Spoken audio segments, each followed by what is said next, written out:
لفظ لفظ حکمتیں ابر علم و آگہی سے برستی بارشیں، شرع کے امور سے دین کے شعور سے قلب و ذہن جگمگاتے ہیں سچ کے نور سے۔ خطبہ جمعۃ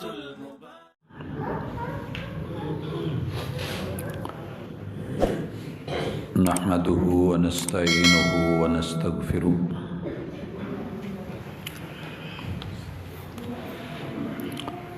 ونعوذ باللہ من شرور انفسنا ومن سیئات اعمالنا، من يهده الله فلا مضل له ومن يضلل فلا هادي له، وأشهد أن لا إله إلا الله وحده لا شريك له، وأشهد أن محمدًا عبده ورسوله صلى الله عليه وسلم۔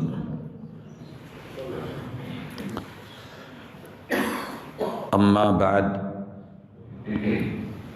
فإن خير الحديث كتاب الله، وخير الهدي هدي محمد صلى الله عليه وسلم، وشر الأمور محدثاتها وكل محدثة بدعة وكل بدعة ضلالة وكل ضلالة في النار۔ أعوذ بالله السميع العليم من الشيطان الرجيم، رب اشرح لي صدري ويسر لي أمري واحلل عقدة من لساني يفقهوا قولي۔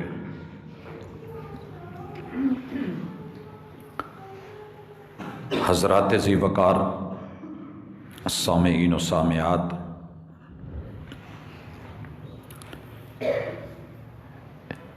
انسان نے ہر دور میں مختلف تکالیف، مصائب اور آزمائشوں کا سامنا کیا ہے، اور اس کا مقابلہ کرتے کرتے بے شمار مرتبہ انسان تھک بھی جاتا ہے، گھبرا بھی جاتا ہے، اور زندگی سے اکتا بھی جاتا ہے، یہاں تک کہ وہ یا تو کسی کو مار دینے کا فیصلہ لے لیتا ہے یا خود کو ختم کر دینے کی سوچ لیتا ہے۔ یہ اذیت، مصیبت، ملامت، بلائیں، ابتلاء، امتحان عصر حاضر کے اندر، دور حاضر میں موجودہ انسانوں کے ساتھ جو مصائب ہیں، مسائل ہیں، اور امت جن سے دوچار ہے، اسباب کیا ہیں اور ان کا علاج شریعت سماویہ کی روشنی میں، شریعت مطہرہ کی نظر میں، اور کتاب و سنت کے ہاں سیرت طیبہ کے ساتھ کیسے ممکن ہے، آج کی ملاقات میں اور انشاءاللہ آئندہ آنے والی ملاقات میں ہم اس موضوع کو دیکھیں گے، کیونکہ جدھر دیکھیں دنیا میں کوحرام مچا ہے، پریشانیاں ہیں، ہر بندہ کسی نہ کسی دکھ کے اندر مبتلا ہے، اور آزمائشیں دن بدن سخت ہوتی جا رہی ہیں۔ ہر دن ہم سوچتے ہیں کہ اگلا دن اچھا ہوگا۔ وَمَا مِن يَوْمٍ إِلَّا، کیفیت یہ ہے کہ جو بھی دن گزارتے ہیں وَالَّذِي بَعْدَ، جو اس کے بعد آتا ہے وہ پہلے سے اشد بھی ہوتا ہے، اشر بھی ہوتا ہے، پریشان کن ہوتا ہے۔ سب سے پہلے اس حقیقت کو سمجھنا بھی ضروری ہے کہ اللہ کی طرف سے ہر دور کے انسان کے اوپر یہ دکھ درد مصیبت ملامت بلائیں آزمائشیں امتحانات ان کے سبب کیا رہے ہیں؟ کتاب اللہ نے مختلف جگہوں پر ان چیزوں کا ذکر کیا ہے، لیکن عمومی طور پہ اگر ہم ان کا خلاصہ نکالیں تو سورۃ البقرہ کی آیت نمبر 155 اور ما بعد آیات کے اندر اللہ تعالیٰ نے ان سب کو پرو دیا ہے اور سمو دیا ہے۔ مالک اپنا اصول ضابطہ اور قاعدہ بتاتے ہیں، وَلَنَبْلُوَنَّكُمْ بِشَيْءٍ مِّنَ الْخَوْفِ۔ لوگوں یاد رکھیے، ہم آپ لوگوں کو یقیناً آزماتے رہیں گے، ابتلا میں اور آزمائش میں ڈالتے رہیں گے، اور یہ ہمارا قاعدہ اور قانون ہے۔ بِشَيْءٍ مِّنَ الْخَوْفِ، مکمل خوف نہیں، کچھ خوف دے کے، کچھ ڈرا کر کے، کچھ دھمکا کر کے۔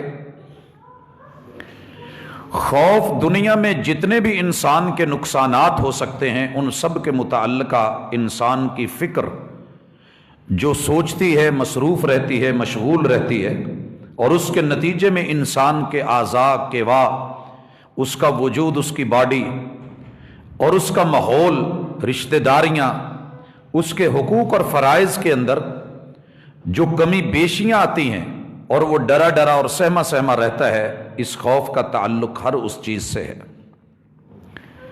بِشَيْءٍ مِّنَ الْخَوْفِ وَالْجُوعِ۔ آج دنیا کے اکثر حصوں میں بھوک ہے، پریشانی ہے، غربت ہے، اور غربت کی جو لکیریں بنائی گئی ہیں ان لکیروں سے نیچے بھی لوگ جی رہے ہیں۔ تو اللہ کی طرف سے یہ آزمائش کا ایک حصہ ہے۔ وہ رب چاہے تو جو جانوروں کو، آپ نے کبھی بھی کسی جگہ جانوروں کو عمومی طور پہ انسانوں کی طرح مل کے ہڑتالیں کرتے نہیں دیکھا ہوگا، سٹرائک پہ نہیں دیکھا ہوگا، یا انہیں سڑکوں پہ چوراہوں پہ اس طرح، کیونکہ اللہ نے ان کی توکل اور اس کے نتیجے میں ان کے رزق کی روزانہ کی بنیاد پہ ذمہ داری اٹھائی ہے۔ وہ لمبے پلانر نہیں ہوتے چند جانوروں کے علاوہ، ان کو اللہ تعالیٰ روزانہ کی بنیاد پہ دیتا ہے۔ لیکن انسان آخر کچھ تو ہے، جیسے ماں باپ بطور سزا بسا اوقات اپنے بچوں سے کھانا دور کر دیتے ہیں، ڈاکٹر حضرات کچھ چیزیں پرہیزن کھانے سے روک دیتے ہیں، تو اس کے پیچھے کچھ مقاصد ہیں۔ آج پوری دنیا میں غربت، افلاس، تنگ دستی، بھوک، خوف اور ڈر، یہ سب بادل چھائے ہوئے ہیں۔ دور حاضر کے مصائب پچھلی قوموں کی تکلیفوں سے کوئی الگ نہیں ہے۔ وَنَقْسِم مِّنَ الْأَمْوَالِ، دن رات محنت کر کے قومیں کما رہی ہیں، لیکن جب دیکھو رات کو سوئے ہیں، صبح اٹھے ہیں تو دولت کا گراف گرا ہوا ہے، چوریاں ہیں، ڈاکے ہیں، ناکے فاکے ہیں، کما کما کے دنیا تھک رہی ہے۔ پہلے ایک کماتا تھا اور پورا خاندان کھاتا تھا، رب برکتیں، لیکن یہ مسائل بہرحال رہے ہیں۔ جہاں دولت ہے وہاں دولت کو خطرے بھی ہیں، مالوں کی کمی بھی ہے، رب نے دے کر کے بھی چھینا ہے، مانگنے پر بھی نہیں دیا ہے، اور کسی نے مانگا بھی نہیں اور بلا حساب دیا ہے۔ آزمائش ہو رہی ہے۔ وَنَقْسِم مِّنَ الْأَمْوَالِ وَالْأَنفُسِ، جدھر دیکھیں پریشانیاں ہیں۔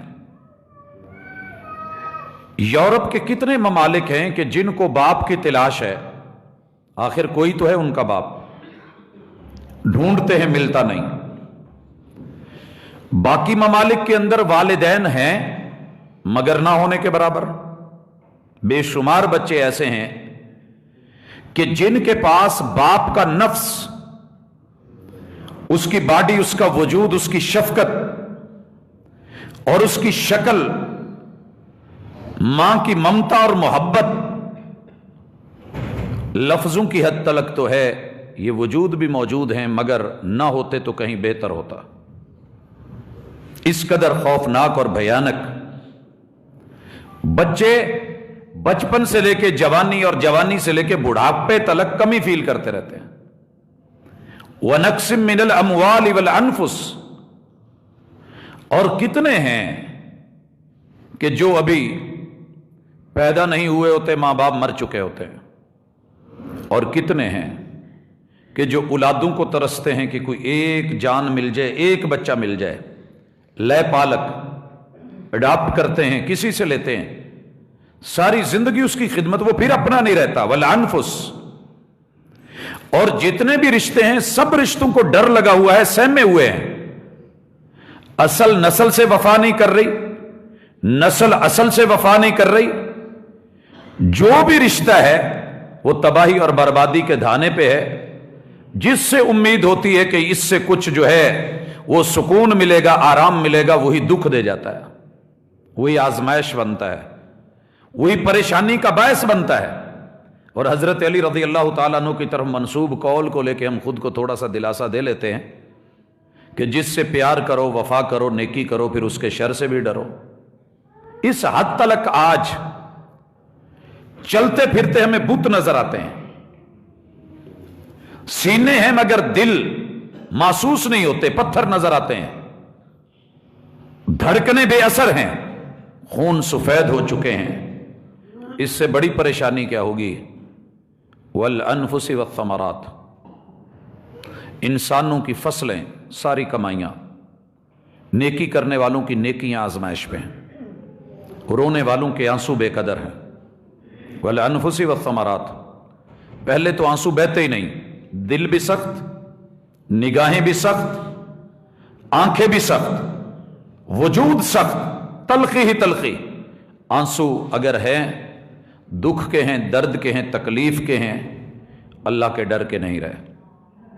نتائج غلط ہیں، محنتیں ہو رہی ہیں، فوائد اچھے نہیں مل رہے، طالب علم پڑھ رہے ہیں، ڈگریوں پہ ڈگریاں ہیں، مگر جس مقصد کے لیے ڈگری لی تھی وہ چیز حاصل نہیں ہوتی، وہ ثمرہ نہیں ملتا، وہ پھل نہیں ملتا، وہ فصل نہیں ملتی. باغات ہیں مگر وہ والے پھل نہیں. شہد مارکیٹ میں شہد بھرا ہوا ہے، لیکن اس بات کے اوپر سوالیہ نشان ہے اصلی ہے کہ نہیں. دودھ کی سبیلیں ایسی ہیں کہ لوگ نہا رہے ہیں مگر خالص کو دنیا ترس رہی ہے. وہ خلوص مٹ گیا، وہ خالص چیزیں مٹ گئیں، وہ ثمرات، وہ نتائج مٹ گئے. دیسی گھی کے شاید ٹین بھرے ہوئے مل جائیں، لیکن انسان کو خطرہ ہے کہ کہیں 2 نمبر نہ ہو، 3 سے 10 نمبر نہ ہو. ڈر کا سہما ہوا، مارا ہوا، پتہ نہیں خوراک کے نام پہ زہر کھا رہا ہے یا کیا کھا رہا ہے. یہ سب کچھ پریشانیاں، میری اولاد، میرا مستقبل، میرا فیوچر، میری اگلی زندگی، میرے موجودہ حالات، میرا بچپن ہے، میری جوانی، میرا بڑھاپا کیا بنے گا؟ جس طرف دیکھتے ہیں آزمائشیں ہیں. تو بھائیو یہ کیوں ہے؟ یہ اللہ تعالی بندے کو امتحان میں سے گزارتے ہیں. جوس نہیں نکل سکتا، رو اور رس نہیں نکل سکتا جب تک گنا بیلنے میں سے نہیں گزرتا. اور اس کا اصول بھی اللہ نے یہ بتایا ہے کہ جتنا رب کو جس پہ پیار ہوتا ہے اللہ اسے سخت آزماتا ہے. سب سے سخت آزمائش نحن معاشر الانبیاء، اللہ کے انبیاء ہوتے ہیں. جتنا انبیاء علیہم السلام کو نچوڑا اور جھنجھوڑا گیا ہے اور جتنی آزمائش میں ڈالا گیا ہے، یہاں تک کہ انبیاء علیہم السلام اور ان کے زندہ جو صحابی ہوتے تھے، جو ان کے ساتھ ہوتے تھے، اس قدر زمینیں ہلی، قدم ڈگمگائے اور گھبرائے، پکار اٹھے متا نصر اللہ. اللہ اب تو بت بھی تانا دیتے ہیں، تمہارا رب ہے تو کہاں ہے؟ تمہارا ہاتھ کیوں نہیں پکڑتا؟ تمہارا ساتھ کیوں نہیں دیتا؟ اور آل یاسر جب پریشان ہوئے تو محبوب نے کہا تھا صبرن یا آل یاسر، آل یاسر حوصلہ رکھو، تم سے پہلے لوگوں کو چیر دیا گیا، کاٹ دیا گیا، اتنا آزمائے گئے کہ سب پکار اٹھے، انبیاء علیہم السلام بھی بول اٹھے. لیکن میں یہی کہوں گا کہ حوصلہ رکھیے، صبر کیجئے. ان موعدکم الجنہ، دنیا میں اگر آزمائش ہے تو رب آزما کے، پیار کر کے، خالص کر کے صافی کر کے چھانٹی کر کے جنتوں کا مہمان بنانا چاہتا ہے، اور اس کا اپنا ایک اصول ہے۔ حضرات، اسی آیت کے آخر میں اللہ تعالیٰ فرماتے ہیں وَبَشِّرِ الصَّابِرِينَ، ان آزمائشوں میں، ان کڑی تکلیفوں میں، ابتلاعات اور امتحانات میں، ہماری طرف سے اس سختی میں جو ثابت قدم رہا، جو صابر رہا، ان کو خوشخبری دے دیجئے۔ وَبَشِّرِ الصَّابِرِينَ، طریقہ ہم بتا دیتے ہیں۔ جو ہی آپ کے اوپر پریشر بڑھے، تکلیف، تو میں نے کئی لوگوں کو دیکھا ہے وہ اپنا پریشر ریلیز کرنے کے لیے، اپنے آپ کو ٹھنڈا کرنے کے لیے پھونکے مار رہے تھے۔ یہ کنڈیشن ہوتی ہے۔ کہا تمہیں ہم اصول اور قاعدہ دیتے ہیں، ایسا کچھ بھی ہو، الذین اذا اصابتہم مصیبہ قالوا انا للہ و انا الیہ راجعون، انا للہ و انا الیہ راجعون۔ عربی کے اندر ایک ہا لا الحول کہلاتی ہے کہ جب انسان تکلیف میں ہوتا ہے تو اس کی ہا نکلتی ہے۔ یہ ہا اور واہ، آ اور واہ، یہ دو ہی چیزیں ہیں زندگی میں، اور اسی کے اوپر انسان ڈیپینڈ کرتا ہے۔ خوشی دیکھتا ہے تو واہ کیا بات ہے، گہرائی تک چلا جاتا ہے۔ دکھ میں آتا ہے تو آہ نکلتی ہے، تو وجود کے اندر تک چلی جاتی ہے اور آسمانوں کو کراس کر کے عرش بری کو جا چوتی ہے۔ جیسا کہ آپ اگر دیکھیں قیامت کے ماحول کی جتنی بھی قرآنی آیات ہیں اور جتنی بھی صورتیں ہیں، ان میں ہا الحول استعمال ہوئی ہے۔ ہا، لا پہلے میں بولا تھا لا نہیں، ہا ہے۔ ہم جمعے میں دوسری رکعت میں جو صورت پڑھتے ہیں هل اتاک حدیث الغاشیہ، جیسے گھبرایا ہوا بندہ خبر نہیں دیتا، ہا آخر میں ہا، وجوہ یومئذ خاشعہ عاملۃ ناصبہ، ہائے کیا بنے گا، کیا ہو گیا۔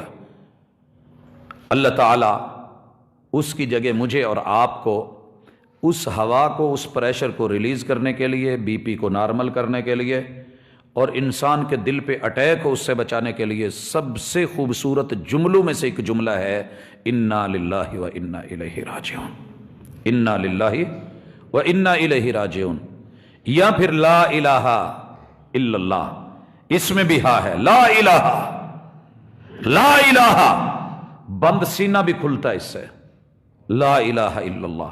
اور اگر اسی پہ سانسیں بند ہو جائیں، شیخ ابو خطاب جو اسرائیلی ہیں، ابھی کویت میں ان کی جب گفتگو ہو رہی تھی اور تقریر کے دوران 20 لوگوں کو وہ خطاب فرما رہے تھے، اور لا الہ الا اللہ پہ پہنچ کے جیسے سانسیں پرواز ہوئیں، آپ اسے میڈیا پہ یا تو دیکھ چکے ہوں گے یا ان قریب آپ دیکھ لیں گے، اس طرح کے سینکڑوں مناظر اللہ والوں کے ساتھ جن کے اوپر آزمائش ہوتی ہے، اللہ کی محبتیں بھی ہوتی ہیں، اور اس آزمائش کا مطلب قطعاً ستانا نہیں ہے، قطعاً ستانا نہیں ہے۔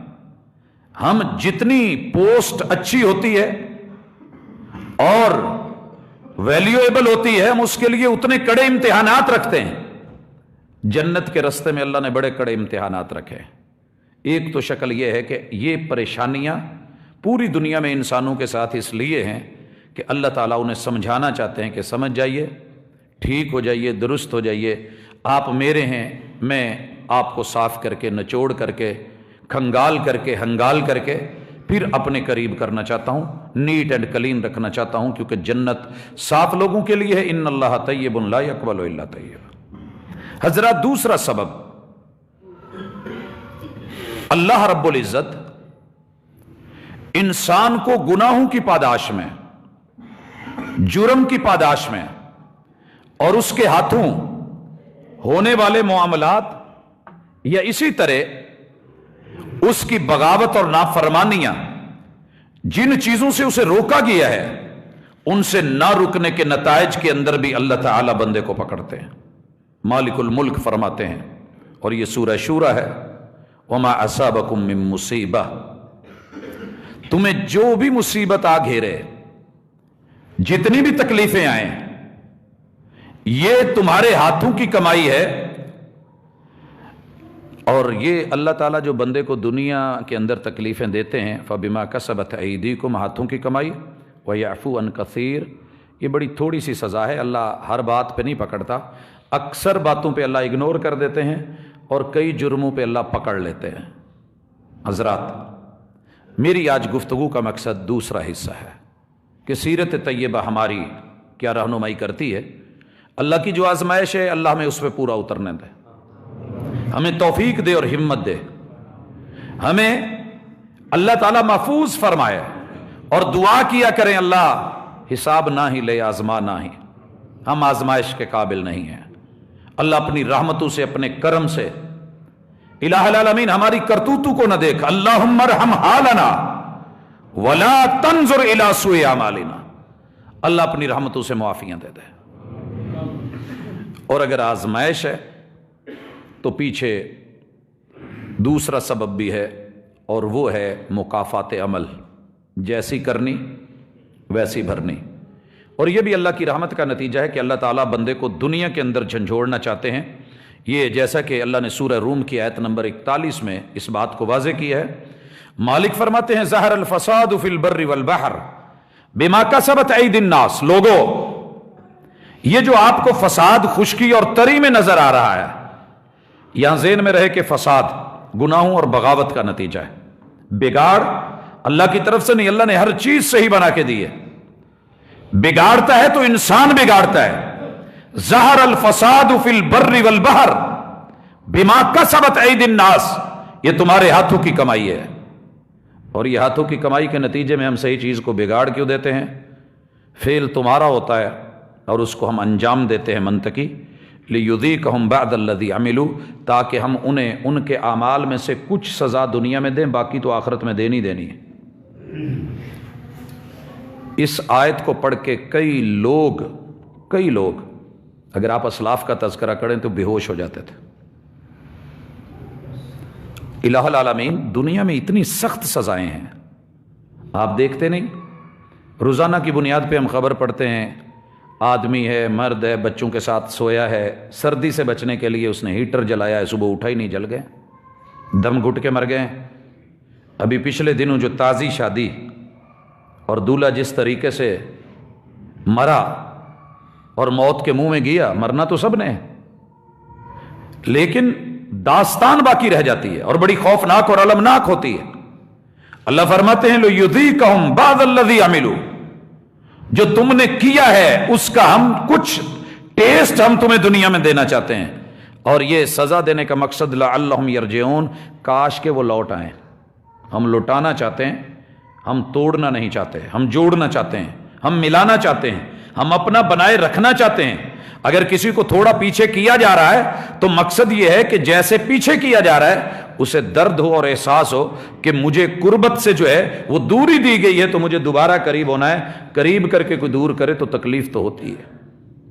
میں اللہ کا قریب تھا، میں مقرب تھا، آج دور کیا گیا تو سزا کیوں ملی ہے؟ مالک الملک کے اللہ کے اس دوسرے اصول کو مد نظر رکھ کے ہم زندگی میں تھوڑے سے اپنے جرائم دیکھتے ہیں اور سیرت طیبہ کی روشنی میں ان کا حل دیکھتے ہیں۔ حضرات، اللہ تعالیٰ کو اچھا لگتا ہے کہ ہم اللہ اور اس کے رسول کی مرضی کو مانیں۔ جو کتاب اللہ دے، جو شریعت دے، جو آسمان دے، جو رحمان دے، اسے لیا جائے۔ اللہ تعالیٰ کا اصول یاد رکھیے، یہ آرڈر بھی ہے، یہ حکم بھی ہے، یہ لا بھی ہے۔ وَمَا آتَاكُمُ الرَّسُولُ فَخُذُوهُ، وقت کا پیمبر، اللہ کا نمائندہ جو بھی تمہیں دے تمہیں لینا ہوگا۔ وَمَا نَهَاكُمْ عَنْهُ فَانْتَهُوا، جس سے وہ روکیں رک جائیے۔ یہ ہے اللہ کا اصول، پیمبر جو بھی دیں وہ لو، جس سے روکیں رکو۔ آپ اور میں باقی لوگوں کو چھوڑ دیجیے، ہم دیگ میں چاول کا ایک نمونہ بنتے ہیں، اپنے آپ کو دیکھیں۔ میرے خیال میں آخری فرد سے لے کے مجھ تلک تقریباً یہ عادت ہمارے اندر پائی جاتی ہے، اَفَتُؤْمِنُونَ بِبَعْضِ الْكِتَابِ وَتَكْفُرُونَ بِبَعْضٍ۔ یہ اہل کتاب کو اللہ نے ان کی سرش سنائی تھی، بد نصیبو تمہاری یہ عادت ہے۔ شرم آنی چاہیے کہ وہی کتاب جو ہم نے اتاری ہے، جو احکام تمہیں اچھے لگتے ہیں وہ من مرضی کے لے لیتے ہو، اور جو تمہاری پسند کے نہیں ہوتے انہیں چھوڑ دیتے ہو۔ تم نے شریعت نہیں مانی، تم نے اپنے وجود کو رب الہ اور مالک مانا ہے. تمہارا الہ عرش والا نہیں بنا، تمہارا اپنا نفس بنا ہوا ہے، اور یہی چیز آپ کے اور میرے ساتھ ہے. مسالک کی تقسیم دیکھنی ہے تو یہ بھی اچھی طرح دیکھ لے. مجھے جو اچھا لگا میں نے لے لیا. کبھی بھی میں نے اس بنیاد پہ کسی کو قریب کیا ہو کہ یار یہ اس بات میں سچا ہے، اللہ اور اس کے رسول کی بات ہے، یہ میری آنکھوں کا تارا ہے، کوئی بھی ہو، یہ میرا میرٹ نہیں رہا. اگر یہ رہتا تو آج ہم یوں جنگجو نہ ہوتے، لڑاکے نہ ہوتے، فسادی نہ ہوتے، اور دوسرے کو گھٹیا اور مجرم نہ سمجھتے. انسان تو ہوتا ہی وہ ہے جو رحمان سے جڑے اور جو رب نے دیا ہے وہ لے، جس سے منع کیا ہے رکے. یہ ہے اطاعت اور یہ ہے فرما برداری اور یہ ہے بندگی. ایاک نعبد و ایاک نستعین. اللہ جو بھی تو حکم دے گا ہم تیری بندگی کریں گے، جس سے بھی روکے گا رک کے بندگی دکھائیں گے. عمل کرنے کے لیے بھی مدد تیری، برائی سے رکنے کے لیے بھی مدد تیری. اہدنا الصراط المستقیم، یہی صراط مستقیم ہے، اس پہ چڑھائے رکھ. صراط الذین انعمت علیہم، وہ ایسے لوگ کہ جن پہ انعام ہوئے، ان لوگوں نے ان راہوں کو اپنایا تھا. وہ انبیاء ہوں، وہ صدیقین ہوں، وہ شہداء ہوں، وہ نیک لوگ ہوں، ہمیں ان میں سے بنانا. غیر المغضوب علیہم ولا الضالین. اللہ جنہوں نے یہ نہیں کیا یقیناً ان پہ تیرا غضب ہے یا تو نے گمراہ کر دیا. اللہ میں تیرے عتاب کا، تیری سزاؤں کا شکار نہیں ہونا چاہتا. اور یاد رکھیے جو بندے مرضی کا دین لے کے، مرضی کی بات لے کے، مرضی کے احکام لے کے، مرضی کی نماز لے کے، مرضی کا روزہ لے کے، مرضی کی زکوٰۃ، مرضی کی حج، مرضی کا جہاد، مرضی کے معاملات، جس سے دل کرا مل لیا، مرضی کی صلہ رحمی، مرضی کے نکاح اور مرضی کی طلاقیں اور مرضی کے جو ہے وہ تجارتیں، جو بندہ ان چیزوں میں آ گیا، یہ سب سے پہلی چیز ہے کہ اس نے اپنے وجود میں اپنے نفس کو اور اپنے من کو الہ بنا لیا ہے. اور جو من کو الہ بنا لے برباد ہو جاتا ہے، اللہ کی سزاؤں کا شکار ہو جاتا ہے.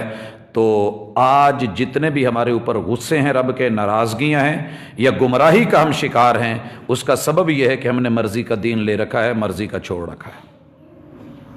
حضرات اس لیے کوشش کریں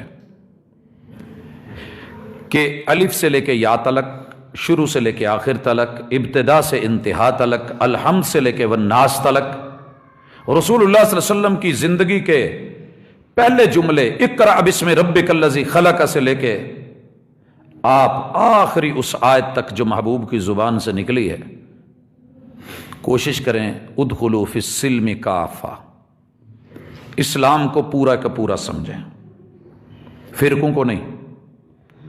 یہ جماعتیں، یہ فرقے، میرا ماننا ہے، باقی اللہ بہتر جانتا ہے، میری سوچ غلط بھی ہو سکتی ہے. اگر پیچھے سے پیسے کا عنصر نکال دیا جاتا تو آج دنیا میں جتنے گروہ بنے ہوئے ہیں، ازم بنے ہوئے ہیں، 200 گروہ تو اس وقت آن لائن کام کر رہے ہیں نا، اور ویسے 4200 مذاہب اور مسالک، دینی اعتبار سے اور دنیوی اعتبار سے جتنی تنظیمیں اور جتنے گروپس کام کر رہے ہیں، اگر ان کے الگ الگ مفادات نہ ہوتے تو آج ہمارے دادا پردادا کی وہی ایک پہلی فیکٹری ہوتی. آگے بچے جب تقسیم ہوتے ہیں اور جگہیں الگ کرتے ہیں تو پیچھے ذاتی مقاصد ہوتے ہیں، اپنے آنے والی نسل اور بچے ہوتے ہیں. اسی وجہ سے تو بھائیوں سے ہم کٹ جاتے ہیں. وہ پیچھے سے ایک دادا پردادا جو چلے آ رہے تھے اکٹھے، یہ دنیا میں بھی ہے، یہ دین میں بھی ہے.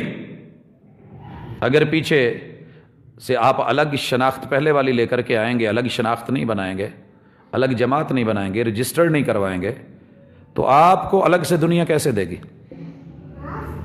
جتنی پریشانیاں اس کے پیچھے یہی کھڑی ہیں. میں ہزاروں پریشانیوں سے بعض وجوہات کی بنا پہ اللہ کا شکر ہے بچا ہوا ہوں کہ میری اپنی کوئی مسجد نہیں ہے، مدرسہ نہیں ہے. میں مذاق نہیں کر رہا، سیریسلی. حقیقت یہ ہے کہ جب آپ اپنی الگ سے شناخت بنانا شروع کرتے ہیں تو پھر آپ کو لوگ بھی چاہیے، فالوورز بھی چاہیے، اصحاب مال بھی چاہیے، دولت بھی چاہیے، اور موافقین بھی چاہیے، مخالفین کا رد کرنے والے بھی چاہیے، اس کا مواد بھی چاہیے. اگر ہم نے رب کا دین بطور اسلام لیا ہوتا، دنیا کی کسی بھی مسجد میں انتظام کرنے والا کوئی بھی ہوتا ہمیں کیا غرض تھی؟ امام کوئی بھی ہوتا ہمیں کیا پریشانی تھی؟ کوئی بھی محلہ ہوتا ہمیں کیا تکلیف تھی؟ نماز اللہ کے لیے، امامت اللہ کے لیے، انتظامات اللہ کے لیے، یہ گھر رب کے ہیں۔ وَأَنَّ الْمَسَاجِدَ لِلَّهِ فَلَا تَدْعُوا مَعَ اللَّهِ أَحَدًا۔ ہم نے تو مسجدیں دور قبرستانوں پہ لکھا ہوا ہے، یہاں ایک خاص مسلک کے علاوہ کسی اور کا جنازگاہ میں جنازہ نہیں پڑھایا جائے گا۔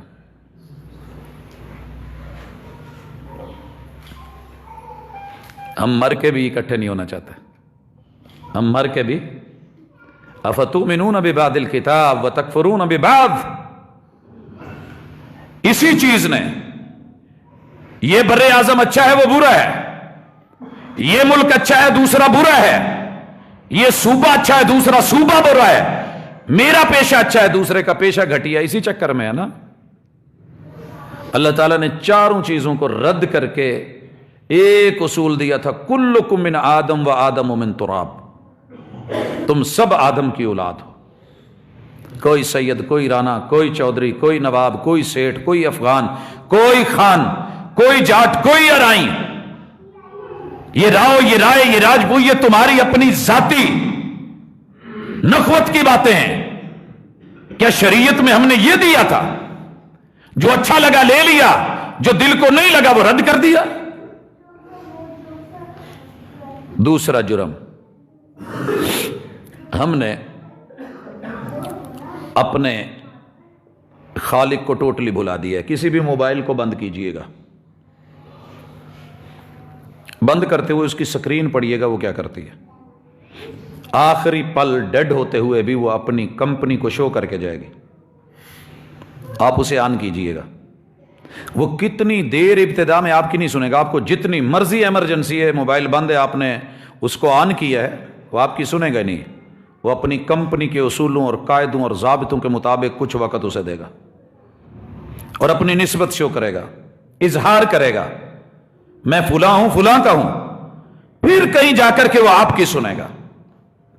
اللہ تعالیٰ نے ہمیں بنایا ہے، ہم رحمان کے بندے ہیں، ہم انسان ہیں، اللہ نے جو ہمیں زندگی دی ہے اس میں سے میرے خیال میں 24 گھنٹوں میں سے 1 گھنٹہ لگ بھگ اللہ نے اپنے لیے مانگا ہے، اور اس میں بھی اللہ کا فائدہ نہیں، اس میں بھی صرف ہمارا فائدہ ہے کہ دنیا کو پتہ چل جائے کہ یہ رحمان کا بندہ ہے۔ نسبتیں بڑی چیز ہوتی ہیں بابا، اور یہ نسبت فائدے بڑے دیتی ہے، پہچان ہوتی ہے۔ آپ کے پاس کسی ملک کا جس کی ٹھاٹ باٹ بہت ہو، اس کا پاسپورٹ ہوتا ہے تو وہ آپ کی نسبت، وہ آپ کی نیشنلٹی، وہ آپ کی شخصیت بنتی ہے اور اس کا حصہ بنتی ہے۔ آپ کے اندر ایک روب اور دبدبا اور افتخار کی کیفیت ہوتی ہے، ناز ہوتا ہے، نخرہ ہوتا ہے، مان تران ہوتا ہے، غرور ہوتا ہے۔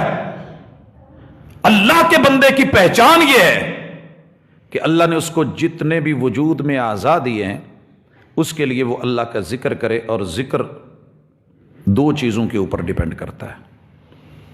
پہلے نمبر پہ ذکر میں شکر آتا ہے، اور دل کا شکر، دماغ کا شکر یہ ہے کہ بندہ سوچے کہ میرا رب کتنا مہربان ہے، خود سوچے، اپنے آپ سے باتیں کرے، اور تصور میں نعمتوں کو اور منعم کو لے کے آئے۔ اللہ نے آنکھ کی کتنی بڑی نعمت دی ہے، میرے کان کتنی بڑی نعمت ہے، میری اولاد کتنی بڑی نعمت ہے، اللہ نے مجھے صحت دی ہے کتنی بڑی نعمت ہے۔ اور دوسری بات، زبان سے جب کوئی حال پوچھے، پتہ ہے اسلام کا شعار کیا ہے حال پوچھنے کا؟ جس بھی حال میں آپ کوئی حال پوچھے تو آپ جواب دیں الحمدللہ، میرے رب نے مجھے جس حال میں رکھا ہے میں خوش ہوں، نہ شکری نہیں۔ الحمدللہ کا معنی یہ ہے اللہ تیرا شکر ہے، اللہ تیری رحمت ہے، اللہ تیرا کرم ہے۔ اور پھر جتنے وجود کے اعضاء ہیں اس شکر کے نتائج اور اس کے لوازمات اور اس کی ڈیمانڈز اور اس کے مطالبے اور اس کے تقاضے پورے کریں، مثبت بھی منفی بھی۔ اس پہ ہم کئی دفعہ بات کر چکے ہیں۔ جب آپ اس طرح کے شاکر ہوں گے، اس طرح کے شاکر ہوں گے، تو پھر آپ اپنی زبان پہ تذکرہ بھی اسی کا رکھیں گے جس سے پیار زیادہ ہوتا ہے۔ سارا دن ہمارے لیے جو ٹاپک اہم ہوتا ہے نا، ہم اس کے اوپر بار بار بات کو دہراتے ہیں، بار بار۔ بچے کو جو چیز چاہیے ہوتی ہے وہ دن میں 10 مرتبہ آپ کو یاد دلاتا ہے، گھر کے اندر خواتین کے متعلقہ جو چیزیں ہوتی ہیں وہ بار بار ریپیٹ ہوتی ہیں. ہماری آج کی اہم ترین خبریں صبح و شام دہرائی جاتی ہیں. اہم ترین واقعات دن اور رات میں سب سے اہم میرا موضوع میرا اللہ ہے, میرا الہ ہے, اور اس کے ذکر کے لیے اللہ نے 3 چیزیں بڑی اہم بنائی ہیں. نمبر 1, زبان سے جملوں میں کلمات میں اللہ کا ذکر. الحمدللہ یہ بھی ذکر ہے, اللہ اکبر یہ بھی ذکر ہے, سبحان اللہ یہ بھی ذکر ہے, لا الہ الا اللہ یہ بھی ذکر ہے, قرآن مجید کی تلاوت یہ بھی ذکر ہے, آیات کا پڑھنا یہ بھی ذکر ہے, مشکل لمحات کو یاد کر کے رب کو بلانا اور مدد کے لیے پکارنا یہ بھی ذکر ہے, اور جب کوئی دکھ درد تکلیف ہو اذا حزبہ امر فزع الی الصلاۃ رب کے سامنے آ کے کھڑے ہو جانا یہ بھی ذکر ہے, رکوع میں جانا بھی ذکر ہے, زمین پہ پڑھ کے سجدہ کرنا بھی ذکر ہے, تشہد بھی ذکر ہے, کتاب اللہ کی تلاوتیں بھی ذکر ہیں, اور غلط کام کرتے ہوئے رب یاد کر کے اس سے پیچھے قدم ہٹا لینا یہ بھی ذکر ہے. اور ان ساری چیزوں سے تقریباً ہم نے منہ موڑا ہوا ہے, تقریباً.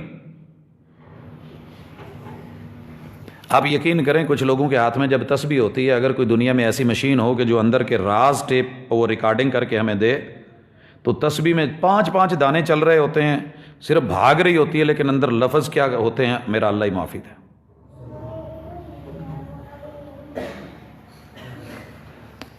یہ میں کسی کی ذات پہ شک نہیں کر رہا, میری مٹی کا مزاج ہے اور میں مٹی کا مزاج سمجھتا ہوں, میری سوسائٹی اور میں اسی سوسائٹی میں رہتا ہوں, اندر کی آواز اور دلوں کے راز تو میرا رب جانتا ہے, لیکن ظاہر کے ساتھ باطن کا جو چولی دامن کا ساتھ ہے اس کو اگر دیکھیں تو حقیقت یہی ہے, تو پھر سزا کیوں نہ ملے. اللہ تو کہہ چکے ہیں وَمَنْ أَعْرَضَ عَنْ ذِكْرِي فَإِنَّ لَهُ مَعِيشَةً ضَنْكَا. اور پتہ ہے سزا کیا, اس وقت پریشانی کیا ہے, پوری امت کی معیشت تنگ ہے, معاش تنگ ہے. اچھا ہم تنگ کیسے ہیں؟ جو فراوانی میں ہے نا وہ بیچارے اس وجہ سے تنگ ہے کہ یار سانو لوکی چچڑانگو چمڑے نے. یہ میں کل کی لینگویج بتا رہا ہوں پنجاب کی, ایک اچھے سے کھاتے پیتے اللہ نے جس کو آج کے دور میں بھی کوئی کمی نہیں دی, کہندا جی ویسے تو رب دی رحمت ہے لیکن مینوں چچڑ بڑے چمڑے نے. میں تو خیر جانتا تھا, میرے ساتھ جو بیٹھے ہوئے دوست تھے کہنے لگے وہ کی ہوندے نا چچڑ. اب ظاہر ہے جس نے کھیتی باڑی نہیں کی, جانور نہیں رکھے, اسے کیا علم کیا ہے, خون چوسنے والے طفیلی. تو میں پوچھ بیٹھا, میں نے کہا جی جو اضافی خون ہوتے ہیں جوکیں اللہ تعالیٰ جانوروں کو کیوں لگوا دیتے ہیں؟ کیونکہ وہ اس نے کہاں جا کر کے اپنی رپورٹ دینی ہے, کس ڈاکٹر کو بتانا ہے, کس اس نے جا کے سرجن کو ملنا ہے, کس فزیشین کو ملنا ہے, کس کو اس نے فیس پے کرنی ہے, اور کہاں جا کے اس نے حجامہ کروانی ہے.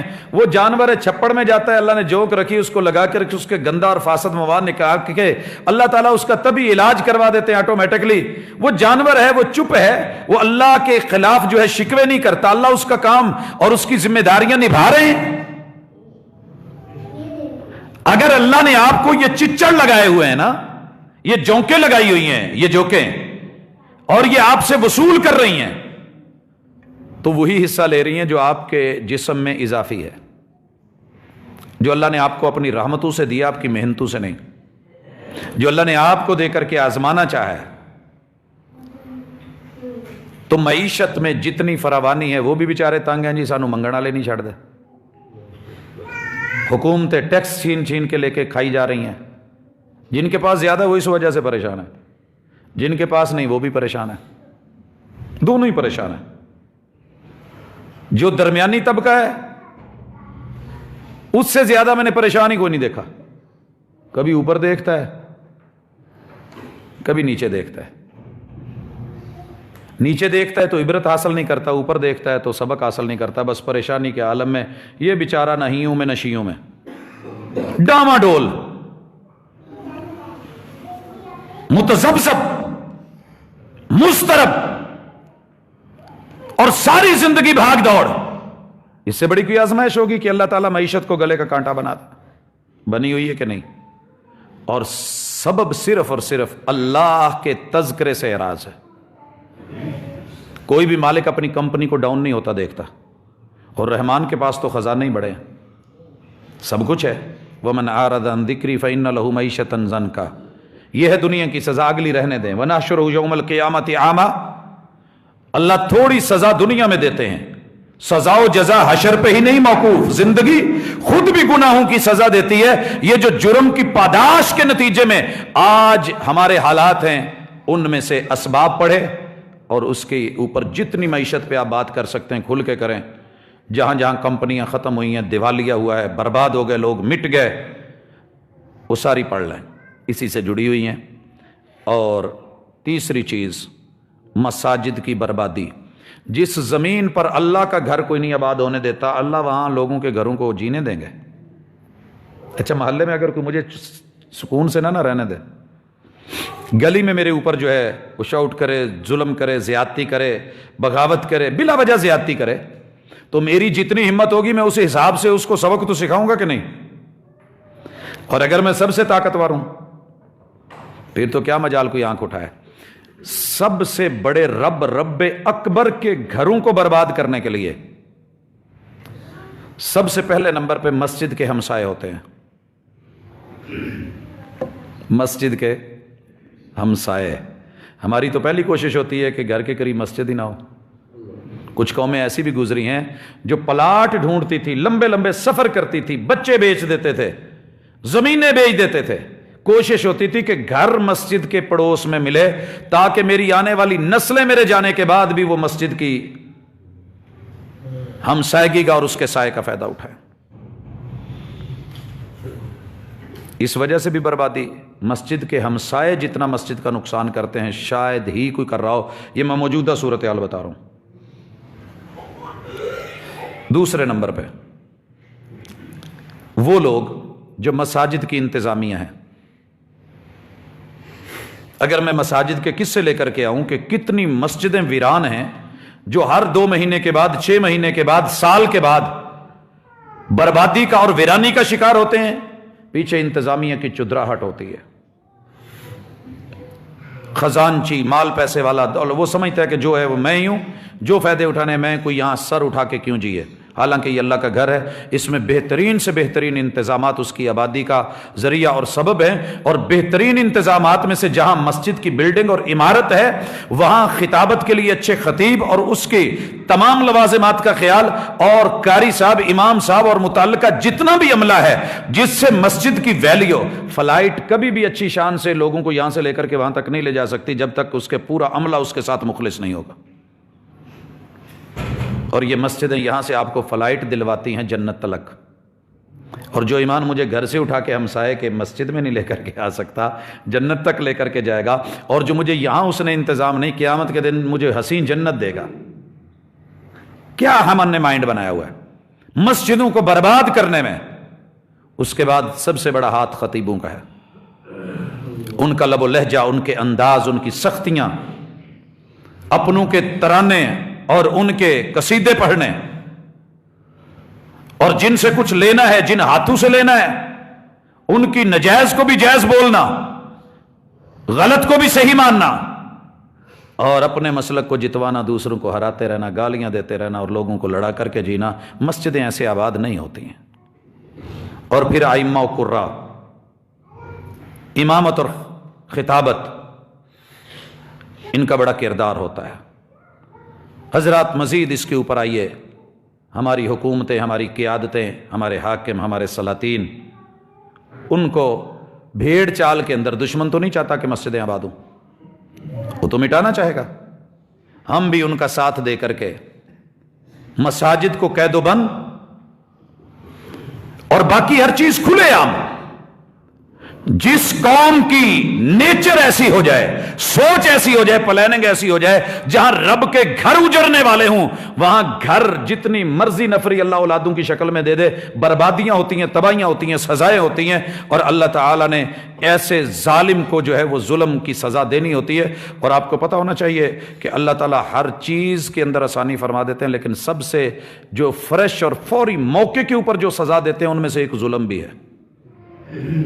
اللہ سب سے تیزی کے ساتھ جس کو پکڑتے ہیں وہ ظالم ہے. اچھا, کئی دفعہ آپ کو مجھے فیل ہوتا ہے کہ ظالم کی رسی بڑی لمبی ہوتی, وہ ظلم کرتے کرتے کرتے, مارتے مارتے, آپ ہلاکو کو دیکھیے, آپ فرعون کو دیکھیے، نمرود کو دیکھیے، بڑی دیر بعد جا کے اللہ نے ہاتھ ڈالا ہے۔ حضرات اللہ کی حکمت ہے، لیکن اللہ نے حوصلہ دیا ہے مظلوم کو اور ظالم کو، وارننگ دی ہے کہ تیرے یہ وار تیرے اوپر لوٹنے ہیں، مت سمجھ کہ میں ایسے آسانی کے ساتھ جاؤں گا۔ ایک سبب یہ بھی ہے، اور ایک سبب جس کو میں دیکھ رہا ہوں، اور یہ جو میں نے ابھی ذکر کیا ہے، اس کو اللہ تعالیٰ معاف کرے، رسول اکرم صلی اللہ علیہ وسلم کا یہ فرمان کہ جو بندہ ظلم کرتا ہے، زیادتی کرتا ہے، اللہ تعالیٰ اس سے بڑھ کے جلدی کسی بندے کو سزا نہیں دیتے، اور اس سے اگلا جو سٹیپ ہے وہ قطع رحمی ہے۔ میرے پاس اس نے اتفاق سے ایک بک بھی آئی ہے ابھی کہ رشتہ داری کی پریشانیوں کا حل، مکتبہ اسلامیہ نے اس کو شائع کیا ہے اور تالیف باہر کی ہے، اور اس کا جو ہے آگے ترجمہ شیخ ابو النعمان بشیر احمد نے کیا ہے۔ تو آپ یقین کریں اس طرح کی کتابیں کوئی ایک نہیں، کتاب پتہ نہیں کتنے ہیں۔ اچھا، صلہ رحمی کے لیے نا کتابیں پڑھنے کے لیے اتنی ضرورت نہیں ہوتی، اگر ہم اس انسان کو ہی پڑھ لیں جس سے ہمارا تعلق ہے تو کافی ہے جڑ جانا۔ لیکن کیا مجال، کتابیں پڑھی ہیں، سیرت کی پڑھی ہیں، تحریریں پڑھی ہیں، لیکن محمد رسول اللہ صلی اللہ علیہ وآلہ وسلم کہتے ہیں ما من ذنب، کوئی ایسا گناہ ایسا نہیں ہے اجدر ان یعجل اللہ، کہ اللہ تعالی اس آدمی کو اس کی سزا دے جس نے یہ کیا ہے دنیا کے اندر، اور آخرت میں جو ملے گی وہ تو ہے ہی، البغی، ظلم، وقطیعۃ الرحم، اور اپنے رشتہ داروں کے ساتھ اس کو کاٹنا، رشتے کو، تعلق کو کاٹنا۔ حضرات آج پوری دنیا انسان کے خونی رشتوں سے کٹ گئی ہے۔ یورپ بیچارہ اس وجہ سے کٹ گیا ہے کہ اس کو صرف ینگ عورت چاہیے، باقی رشتوں کے تقاضے کیا نبھانے ہیں، وہ حکومتیں بچوں کے اوپر توجہ دے کر کے، آپ کو پتہ ہے سب سے زیادہ ہم کہتے ہیں جی وہ بچوں کے اوپر بڑی توجہ دے رہے ہیں۔ ظاہر ہے وہ جوانوں کو، وہ خاندانوں کو، وہ اصل کو نہیں سنبھال سکے تو اب نسلوں کو کسی نہ کسی طرح تو اٹھانا ہی ہے، لیکن وہ نکاح سے زنا کی طرف اور صفا کی طرف جب سے گئے ہیں برباد ہو گئے ہیں، اور یہی قطع رحمی ہم بھی شروع کر چکے ہیں۔ آگے اس کا سلسلہ آئے گا، لیکن قطع رحمی جو رشتے موجود ہیں اور جن کا پتہ ہے ان کو جانتے ہوئے بھی ہم پورا سال خوشی غمی کے اندر شاید یاد بھی نہ کرتے ہوں۔ بہت کم لوگ ہیں کہ جو ان رشتوں کا خیال رکھتے ہیں اور اس کی سزا۔ اور بھائیو اس کے بعد ہے بے حیائی، پہلے اس کو پسند کر لینا، ہاتھ سے بھی نہ روکنا، زبان سے بھی نہ ٹوکنا، اور دل سے بھی برا نہ سمجھنا، اور پھر آہستہ آہستہ اچھی لگنے لگے، پھر اس پہ پیار آنے لگے، پھر بندہ اس کو پھیلانے لگے، پھر اس کو شیئر کرنے لگے۔ تو یہ آج آپ اور میں، ایک وقت تھا ہم تصویر جو ساکن ہوتی تھی اس کو گناہ کہتے تھے، اور یہ نہیں کہ میں اور آپ کہتے تھے، محمد رسول صلی اللہ علیہ وسلم نے کہا ہے ساکن تصویر،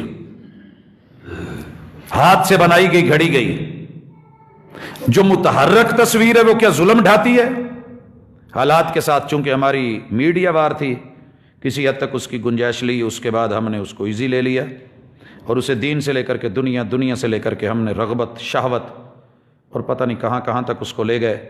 آئیے قرآن مجید کا بیان سنیے، اللہ تعالیٰ بڑے کھلے لفظوں میں فرماتے ہیں ان الذین، بے شک وہ لوگ، یحبون، جن کی محبتیں ایسی ہو گئی ہیں، ان تشیع الفاحشہ، وہ یہ چاہتے ہیں کہ فحاشی، عیاشی، بدماشی، بے غیرتی، گندگی، غلاظت یہ پھیلے اور ایمان والوں میں پھیلے۔ لہم عذاب علیم فی الدنیا، ان کے لیے دردناک عذاب ہے دنیا کے اندر، والآخرہ، اور آخرت میں۔ اللہ جانتا ہے تم نہیں جانتے۔ واقعتاً میں اپنے ہر اس نوجوان کو مخاطب ہوں، اور اپنے بھائی کو، بہنوں کو بھی، جو آج اس کی نظر ہو چکے ہیں اور ہمارے پاکٹ سائز آلے موبائل کے ساتھ جڑ کر کے ہوئے ہیں، پوری دنیا اس سے جڑی ہوئی ہے۔ گناہ آسان ہو گیا ہے، رابطے آسان ہو گئے ہیں۔ کل ایک رکا بھیجنے کے لیے کہیں کبوتر پکڑا جاتا، مر جاتا، کہیں پہ اور مسائل ہوتے، روڑا وٹا جو بھی اس کا پرانا اسٹائل تھا جس کو بھیجا اس کے تھرو سے بالکل ایزی ہو گیا کہ آپ ادھر سے پھینکے، اسی سم پہ، اسی نمبر پہ جا کے لگے گا، ٹھیک ہے، ماں اپنے کمبل میں، بیٹی اپنے کمبل میں ہے، شوہر اپنے میں، بیوی اپنے میں، یہ ایزی ہے، آپ بہت آسان، اور میں بھی آسان لے رہا ہوں۔ لیکن اس کی جلن کتنی ہے، اور اس کی سزا کتنی ہے، اور درد کتنی ہے، جب میں کسی کی بہن بیٹی کے ساتھ جڑا ہوتا ہوں تو میں بڑا ایزی لیتا ہوں، اور وہ بڑی اچھی ہے اور وہ بڑی وسیع سوچ والی ہے، اور میں بھی بڑا اچھا لگتا ہوں کہ کیا بات ہے، پڑھا لکھا ہو کر کے بھی، دین والا ہو کے بھی اتنا سخت نہیں ہے۔ لیکن جب وہی درد میرے گھر میں کہیں بیٹی کی شکل میں، اور وہی فائر، وہی وار، وہی اٹیک، وہی حملہ، وہی تعلق، وہی رابطہ، وہی نسبت اور وہی عمل اور وہی کام جب میری بہن بیٹی یا بیوی یا اماں میں سے کسی کے ساتھ ہوتا ہے، تب میرا دل کرتا ہے کہ میں یا خود مر جاؤں یا ان کو مار دوں۔ اور یہ فحاشی پھیلانے والے، آپ کو پتہ ہے ان کی اکثر کی موتیں میں نے خودکشی کے ساتھ ہوتے دیکھی۔ میں نے زیادہ تر فنکاروں کو، اداکاروں کو اور اداکاروں کو میں نے اسی طرح کی تقریباً موت مرتے دیکھا۔ سب سے زیادہ میں نے طلاقیں دیکھی ہیں، کھلے دیکھے ہیں، نفرتیں دیکھی ہیں، دوریاں دیکھی ہیں، اجڑی ہوئی نسلیں، برباد نسلیں دیکھی ہیں۔ اور یہ سزا آج دنیا کے اندر ہے، اور اس سزا کا اصل سبب پیچھے بے حیائی کا پھیلاؤ ہے، اور اس بے حیائی کے نتیجے میں اگلی چیز زنا نکلتی ہے۔ اور جس قوم میں زنا آ جائے، اللہ تعالیٰ اس قوم کے ہسپتال بڑھا دیتے ہیں، ڈاکٹر بڑھا دیتے ہیں، بیماریاں بڑھا دیتے ہیں، میڈیسن مہنگی کروا دیتے ہیں، اپروچ سے باہر کروا دیتے ہیں۔ اب دیکھیے نا، ایک حکیم نبض پکڑ کے کہے کہ معدہ خراب ہے اور معدے کی وجہ سے 70 بیماریاں پیدا ہو رہی ہیں، ہم اس پہ ہنستے ہیں۔ لیکن کوئی نبض پکڑ کے یہ بھی تو بتایا کہ اندر بےغیرتی کتنی چل رہی ہے، بے حیائی کی خون میں آمیزش کتنی ہے، یہ کس قدر بے باک ہو گیا ہے۔ نہ اماں کا حیا، نہ بہن کا حیا، نہ بیٹی کا حیا، نہ بہو نہ بیوی کا حیا، نہ محرم رشتوں کی حیا، نہ سگے باپ کی حیا، نہ ہمسائے کی حیا، نہ اپنے ہمسائے کے اندر رہنے والی عزتوں کی حیا۔ یہ کس قدر بے باک ہو گئی ہے، اور اس نے اگلے رستے بھی کھول لیے ہیں اور زنا کے اڈے بھی چلا لیے ہیں، اور اس کے لیے لائسنس بھی لے لیے اور دینے والوں نے دے دیے۔ لوگ چکلے کا نام سن کے گھبراتے تھے، وہ کہیں دور 5 ضلعوں کے بعد ایک ضلع آتا تھا۔ میں نے اپنے بچپن میں ہوش میں جو سنا تھا تو صرف 2 ہی شہر تھے، 2 ہی شہر تھے، اور آج میرا رب معاف کرے کوئی محلہ بچ گیا ہو تو بڑی اللہ کی رحمت ہے، کوئی گلی بچ گئی ہو تو بڑی اللہ کی رحمت ہے۔ اور میں اگلے لفظ پہ نہیں آنا چاہتا، اللہ اتنی سزا نہ دے کہ کوئی گھر بچ گیا ہو۔ ہر بندہ پریشان ہے، ہر بزرگ پریشان ہے، ہمارے ہاتھوں سے پھسلتی جا رہی ہے۔ مچھلی کو پکڑ کے ہاتھوں میں رکھنا شاید آسان ہے، اپنی عزت کو اب تھام کے رکھنا مشکل ہو رہا ہے۔ رسول صلی اللہ علیہ وسلم نے کہا تھا ایک وقت آئے گا دین کے اوپر چلنا ایسے ہوگا جیسے ہاتھ میں انگارہ پکڑ لینا آسان ہوگا، دین پہ چلنا مشکل ہوگا۔ وَلَا تَشِيءَ الْفَاحِشَةَ، یہ فحاشی جب عام ہوتی ہے تو نتیجہ کیا نکلتا ہے؟ اس قوم کے اندر اللہ تعاون کو اور ایسی بیماریوں کو پیدا فرما دیتے ہیں کہ جو ان کے اسلاف نے نام بھی نہیں سنے ہوتے، اور پتہ بھی نہیں ہوتا، علم بھی نہیں ہوتا، ان کی معرفت بھی نہیں ہوتی۔ حضرات ہمارا یہ سلسلہ چلے گا، سیرت طیبہ نے کتنا کام کیا ہے زنا کو روکنے میں، فحاشی کو روکنے میں، اور میرے محبوب علیہ الصلوۃ والسلام نے قطع رحمی کو روکنے میں کتنا۔ آپ کہتے ہیں کہ میرے اوپر جو جبریل آتے ہیں تو یوں لگتا ہے کہ میرا ہمسایہ میرے گھر کے اندر شریک بنا دیا جائے گا، وہ ہمسائے کی بات کر رہے ہیں، تو جو صلہ رحمی ہے اس کے اوپر آپ نے کتنا کام کیا، اور سیرت بھری پڑی ہے، اور ظلم سے روکنے کے لیے اور مساجد کی آبادی کے لیے کہ گھر سے پہلے مسجد آپ آباد کر رہے ہیں، اور آپ علیہ الصلوۃ والسلام کیسے اللہ کے ذکر میں، کیسے فکر میں، کیسے شکر میں لگے رہتے ہیں، اور کس طریقے سے آپ نے بذات خود پورا دین لیا ہے۔ حضرات یہ ساری سیرت طیبہ ہماری رہنما ہے، اللہ کرے ہمیں اس سے کچھ سبق حاصل ہو۔ آنے والی ملاقات میں امت مسلمہ اور دور حاضر کے جو بڑے بڑے مصائب اور مسائل اور کرنٹ ایشوز ہیں، اور اس کے جو اسباب اور نتائج ہیں، اور پھر ان کا حل ہے، ہم سیرت طیبہ کی روشنی میں انشاءاللہ ان کی طرف بڑھیں گے۔ ابھی جن کا ذکر کیا ہے، اگر کوئی خامی ان میں سے ہمارے اندر ہے، اللہ ہمیں معاف کر، ان گناہوں سے صاف کر، اور ہمارے اوپر رحمت فرما۔ ہم تیرے نبی کی امتی ہیں، ہمیں ہمارے گناہوں کی وجہ سے ہلاک نہ کر۔ سبحانک اللہم و بحمدک، اشہد ان لا الہ الا انت، استغفرک و اتوب الیک۔